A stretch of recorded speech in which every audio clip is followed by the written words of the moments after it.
28 मराठीमध्ये आपले स्वागत आहे। आजच्या मोठ्या बातम्यांबद्दल बोलूया। पालघरच्या रस्त्यांची सार्वजनिक बांधकाम मंत्री भोसले यांनी केली पाहणी। पावसात नागरिकांना दिलासा कधी?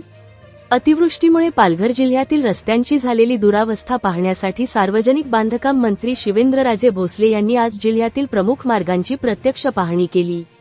नागरिकांना सुरक्षित आणि सुकर प्रवास मिळावा यासाठी तातडीने उपाययोजना करण्याचे निर्देश त्यांनी अधिकाऱ्यांना दिले।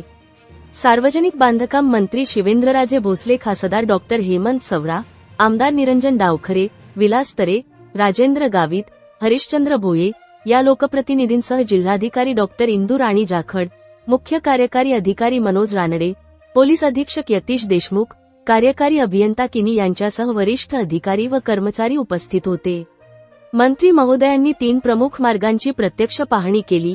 मनोर मासवण पालघर मार्ग, पालघर सरावली बोईसर मार्ग, बोईसर चिंचणी डहाणू मार्ग या रस्त्यांची प्रत्यक्ष पाहणी करत या मार्गांवरील रस्त्यांची अवस्था, सुरू असलेली विकासकामे आणि आवश्यक दुरुस्तीचा आढावा घेऊन संबंधितांना सूचना देण्यात आल्या।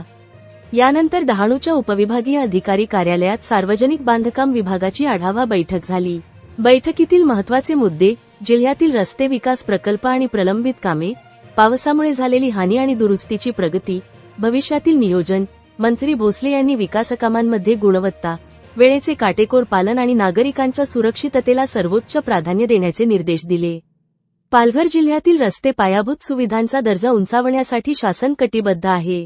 नागरिकांना सुरक्षित, दर्जेदार आणि अखंड वाहतूक सुविधा उपलब्ध करून देण्यासाठी सर्व पावले उचलली जातील, असा विश्वास शिवेंद्रराजे भोसले यांनी व्यक्त केला। पावसाळ्यात पालघरच्या रस्त्यांची अवस्था दरवर्षी चर्चेचा विषय बनते। यंदा मंत्र्यांच्या या दौऱ्यानंतर रस्त्यांची दुरुस्ती किती लवकर होते याकडे जिल्हावासियांचे लक्ष आहे।